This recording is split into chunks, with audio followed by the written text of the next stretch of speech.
আর মাছ কাটা হয়ে গেছে, এখন ধুয়ে নেব, একটু লবণ দিয়ে মাখিয়ে নিই।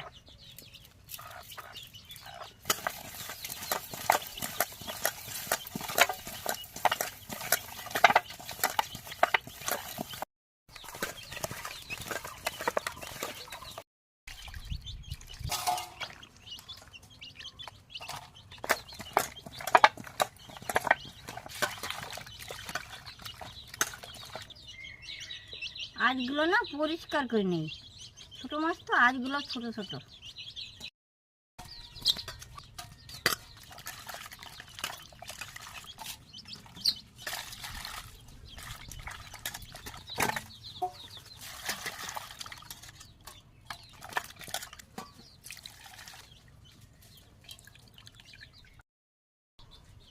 আর মাছ ধোয়া হয়ে গেছে, কি দিয়ে রান্না করি ভিডিওগুলো দেখো।